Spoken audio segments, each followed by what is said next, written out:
Hello everyone, मैं हूं सजल शर्मा और आज आप मेरे यूट्यूब चैनल पे एक नई टाइप की चीज़ देखने वाले मिक्सचर ऑफ न्यूज़। हम वैरायटी ऑफ न्यूज़ बात करेंगे क्या ट्रेंडिंग में है। और उसके बाद मैं आपसे रिक्वेस्ट करना चाहता हूं कि मेरे चैनल को सब्सक्राइब जरूर करना और अच्छा लगे तो शेयर और लाइक जरूर कर देना। सबसे पहले हम बात करते हैं कि आज क्या क्या न्यूज़ है अपने पास। क्रिकेट पे न्यूज़ है, नीट पे न्यूज़ है, टेररिज्म अटैक है, वाटर लॉग की सिचुएशन है, कहीं कहीं ब्रिजेस गिर गए हैं।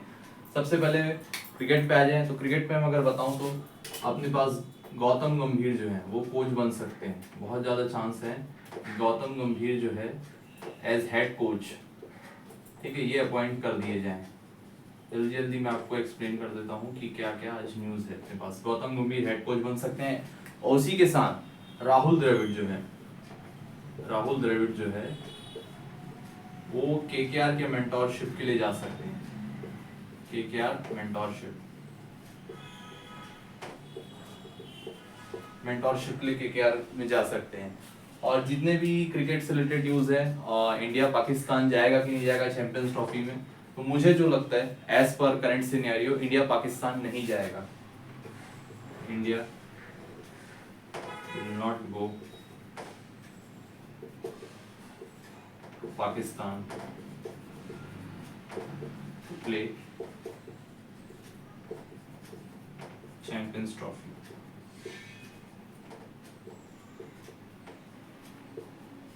मेरे को नहीं लगता यार इंडिया वहाँ पे चैंपियंस ट्रॉफी खेलने जाएगा एज पर करंट सिनेरियो। जो भी सिचुएशन अभी चल रही है, मेरे को नहीं लगता कि इंडियन टीम वहाँ जाएगी। और मैं पर्सनली भी मुझे लगता है कि इंडिया को पाकिस्तान ने एक हाइब्रिड मॉडल पे लेके क्रिकेट खेलना चाहिए। हम कुछ मैचेस दुबई में खेल सकते हैं, ऐसा कुछ हाइब्रिड टाइप का चीज़ निकालना चाहिए। लेकिन मुझे नहीं लगता कि इंडिया को पाकिस्तान जाना चाहिए क्रिकेट खेलने के लिए। तीसरी चीज़ अपने पास दूसरी चीज़ नीट की है। नीट जो है सुप्रीम कोर्ट के एक कहा है सुप्रीम कोर्ट ने कि नीट का पेपर लीक हुआ है। ठीक है, नीट का पेपर लीक हुआ है भाई, ये एक अपने पास बड़ी न्यूज़ है कि नीट का पेपर लीक हुआ है। नीट का पेपर अब लीक होता है तो सवाल ये आता है कि क्या नीट फिर से होगा, पता नहीं। क्या जो काउंसलिंग हो चुकी है फर्स्ट राउंड सेकेंड राउंड की, तो उनका क्या होगा जो सीट्स अलॉटमेंट के करीब हैं। ये तो यार फैसला करना पड़ेगा सरकार को। और एनटीए को तो वो टोटल डिसॉल्व कर दो भाई। इस संस्था के ऊपर पूरा डाउट है, इसको डिसॉल्व कर दो आप। एनटीए को फिर से रीग्रुप करो, एनटीए को फिर से बनाना चाहिए कि क्या क्या मिस्टेक है, कैसे ऑफिसर्स हैं उसमें, कुछ कहाँ गलतियां हैं, फिर से देखना चाहिए एनटीए के रिस्पेक्ट में।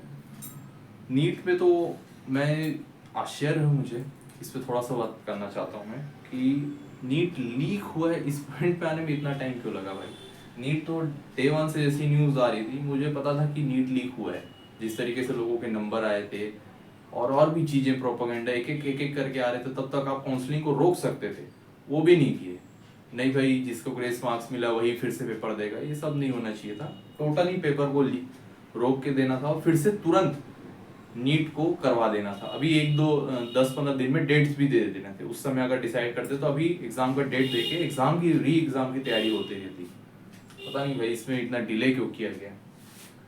तीसरी चीज, बहुत ही खतरनाक चीज, टेररिज्म अटैक यार। अब जो टेररिस्ट अटैक हो रहे हैं लगातार, मतलब जम्मू कश्मीर के एरिया में लगातार अटैक्स हो रहे हैं, हमारे कैप्टन हमारे जवान शहीद हो रहे हैं। तो इस पे सिर्फ ये बोलना चाहता हूँ यार कि जो अभी रिसेंट अटैक हुआ है उस पर लोकल सपोर्ट के बिना वो अटैक पॉसिबल नहीं था। कहीं ना कहीं वहाँ के जो पब्लिक हैं वहाँ पे सपोर्ट कर रहे हैं कुछ लोग। 90% तो इंडिया के साथ है, लेकिन कुछ 10% लोग हैं, मुझे ऐसा लग रहा है, जो कि सपोर्ट कर रहे हैं वहाँ पर उनके बिना, क्योंकि वो टेररिस्ट जो अटैक हुआ है वो पॉसिबल ही नहीं था। और किस तरीके से चूहे बिल्ली खेलने टाइप का अटैक करते हैं लोग। रास्ते में जा रहे थे हमारे जवान, ऊपर पहाड़ियों से हमला कर रहे हैं। उस बीच में हमारे अभी रिसेंट में 5 जवान शहीद हुए हैं। ये काफ़ी दुख का विषय है और इस पे सर्च ऑपरेशन और सारे ऑपरेशन सब चीज़ जारी है, लेकिन उसके बाद भी लगातार हमले लगे हुए हैं। मुझे जो न्यूज़ चैनल्स और इस सब से पता चला है कि 100 से 150 लोग जो हैं ना, 100 से 150 लोग वहाँ पे टेररिस्ट हैं जो ग्रुप बना के अटैक्स कर रहे हैं अलग अलग जगहों में। यही लोग अटैक्स कर रहे हैं। इन अटैक्स को खत्म करने के लिए इस ग्रुप को पूरा खत्म करना पड़ेगा। और सबसे पहली बात जो हम मूवीज में भी देखें, स्लीपर सेल, जो लोकल पब्लिक हेल्प करती है, स्लीपर सेल जो होते हैं ना, ये ज़्यादा खतरनाक है। ये अपने को पता नहीं चलने देते कि कहाँ से है और ये हेल्प करते जाते हैं। तो टेररिस्ट का एक बहुत बड़ा हाथ है या बहुत बड़ा सपोर्ट है स्लीपर सेल्स। तो टेररिस्ट इतने ही हैं, लेकिन वो आके छिप के मार के भग जाते हैं। वो भी मारे जा रहे हैं, लेकिन उनका नंबर जो है कांस्टेंट इस टाइप के बना हुआ है। और ऑपरेशंस तो जारी हैं, हो सकता है कि जल्दी सिचुएशन कंट्रोल में आ जाए, लेकिन ये लंबा प्रोसेस हो चुका है। काफ़ी दिनों से अटैक एक फिक्स्ड इंटरवल्स में किया जा रहा है, टेररिस्ट अटैक। उसके लिए कुछ ना कुछ अब एकदम पुख्ते रूप में करना पड़ेगा। जम्मू एंड कश्मीर के एरिया में अभी जिस एरिया में अटैक नहीं होते थे उस एरिया में अटैक हुए हैं, और वहाँ पे पीस एरिया वो बना जा रहा था उस रिलेटिवली। जम्मू एंड कश्मीर वहाँ पे अटैक हो रहा है, मतलब कहीं ना कहीं वो लोकल सपोर्ट है, वो लूप होल है। हो सकता है वहाँ के अधिकारी कर्मचारी या कुछ लोकल पब्लिक जो है सपोर्ट कर रहे हैं, क्योंकि जहाँ पे एनकाउंटर किया गया वो एक सिविलियन का घर था। समझ रहे हैं कि वो इतने दिन तक लॉजिस्टिक्स बोलते हैं ना, खाना पीना रहना कहाँ अलर्ट कर रहे हैं, कहाँ से एडजस्ट कर रहे हैं, लोकल पब्लिक अब सपोर्ट कर रही है कुछ। उस पर एक ध्यान देना बहुत बड़ा मुद्दा है भाई। ऐसी एक जवान को तैयार करने के लिए सरकार की इतना समय जाता है, इतना पैसा जाता है। सबसे बड़ी बात है तो बताने वाली बात है, वो किसी घर का बेटा है या सारी चीज़ लोग, अगर कोई लॉस होता है तो उसको रिकवरी तो पॉसिबल ही नहीं है। कोई भी कंपनसेशन दे लो आप। और आतंकवादी के लिए यार स्पेशली आर्मी डिज़ाइन नहीं होती, आर्मी बॉर्डर के लिए है। आतंकवादी संस्था के लिए तो और भी इंटेलिजेंस है, रॉ है, बहुत सारी चीज़ें हैं। उसके बाद भी सारी चीज़ हो रही है। तो कश्मीर का मुद्दा बहुत ज़्यादा हाईलाइटेड है, और उसमें कुछ ना कुछ एकदम मतलब अजीत डोवल को स्ट्रांगली रिएक्ट करना चाहिए, और कुछ प्लानिंग करके स्ट्रेटजाइज करके अपने को उसको बिल्कुल न्यूट्रल पे लाना पड़ेगा, क्योंकि वो अलग लेवल पे चल रहा है अभी वहाँ पे अटैक्स। चौथी बात हमारे वाटर लॉग की सिचुएशन में मुंबई भाई, मुंबई एंड दिल्ली दोनों बोलूँगा मैं। मुंबई और दिल्ली ये दोनों पानी पानी हो चुके हैं भाई। अभी गाना सुना है ना, पानी पानी हो चुके हैं। इसका कुछ करना पड़ेगा, क्योंकि कोई रेन वाटर हार्वेस्टिंग जो वहाँ के सीएम आके कहते हैं कि ये चीज़ चल रही है, ठीक है, वेल एंड गुड है, कोई एक्सेप्ट नहीं करता दोनों हाथ से कि नहीं यार हमारी मिस्टेक है। उसमें भी उनके इंटरव्यू में बात थी कि पिछले सरकार ये कर रही थी, वो सब नहीं सुनना भाई उनको। अभी करंट सिचुएशन में पानी भरा हुआ है सबके आँख के सामने, आपने क्या किया था पिछले 1 साल, ये सवाल सीधा किया जाना चाहिए था। क्योंकि नहीं हुआ, कोई दिक्कत नहीं है। दिक्कत जो है वो लोग वहाँ रह रहे हैं उनको पता चल रहा है। मुंबई जैसी सिटी जो है पानी के कारण बंद हो रही है, तो क्या ही बोले हम इसमें। दिल्ली डेवलप्ड नेशन कैपिटल है, वो भी पानी से हाल बेहाल चल रहा है। तो इसमें ना मतलब अच्छे से काम चलना चाहिए। हालांकि वो सीएम भी बहुत अच्छा काम कर रहे हैं, यहाँ पे ऐसा ही बात नहीं है। जापान से लेके बहुत ज़्यादा काम चल रहा है, इंफ्रास्ट्रक्चर भी काम हो रहा है, धीरे धीरे ही होगा, लेकिन कोई भी पुख्ता तरीके से नहीं हो सकता कि इससे ज़्यादा पानी गिर गया तो हमारे रेंज से बाहर है, इससे ज़्यादा हो गया तो हम यही सिचुएशन है। और इससे क्या बोल रहा है। और कोलैप्सेस ऑफ ब्रिजेस बिहार में आप देख रहे हो ब्रिज, ये तो यहाँ के लिए कंपटीशन चल रहा है भाई बिहार में कि कौन सा ब्रिज पहले गिरेगा। बिहार में जो है कंपटीशन चल रहा है कि कौन सा ब्रिज पहले गिरेगा। कोई तरीका नहीं है, टेंडर निकाल देते हैं। टेंडर निकालने के लिए सबसे कम बजट वाले में भी अंदर घपला होता होगा मेरे को लग रहा है, क्योंकि इतने धड़ाधम ब्रिज गिर रहे हैं भाई, मतलब मजाक चल रहा है। नदी थोड़ा सा उफान में है, पहली बारिश ही तो है, पहली दूसरी बारिश इंडिया में ही है, उस पर ब्रिजेस किस तरीके से गिर रहे हैं।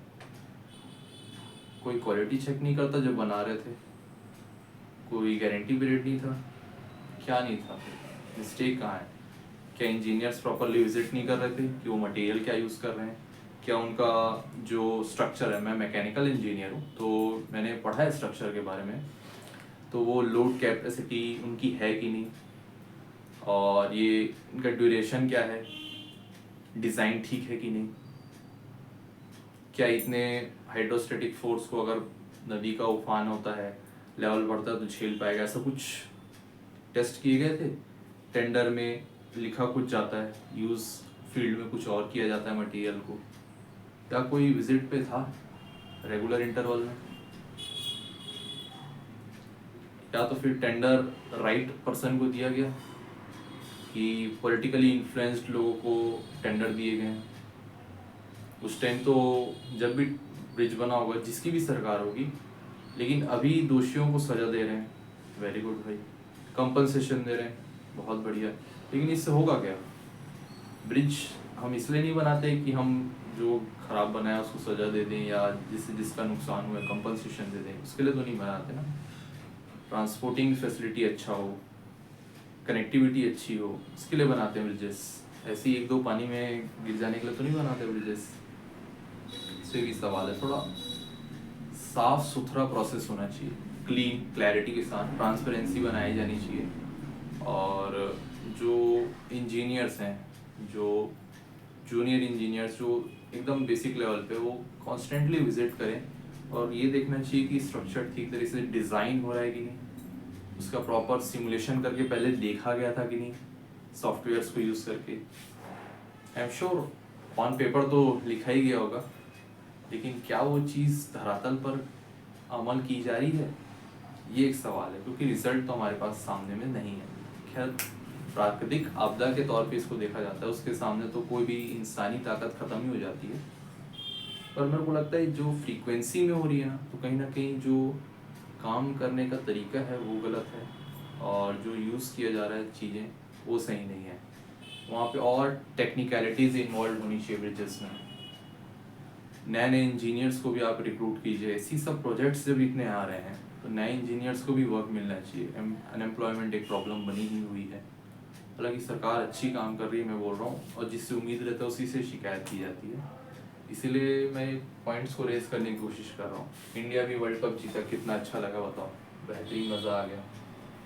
नीट पे भी एक सवाल है, एनटीए पे, ये सीबीएसई ले रहा था तो क्या दिक्कत था आपकी, क्या ठीक है।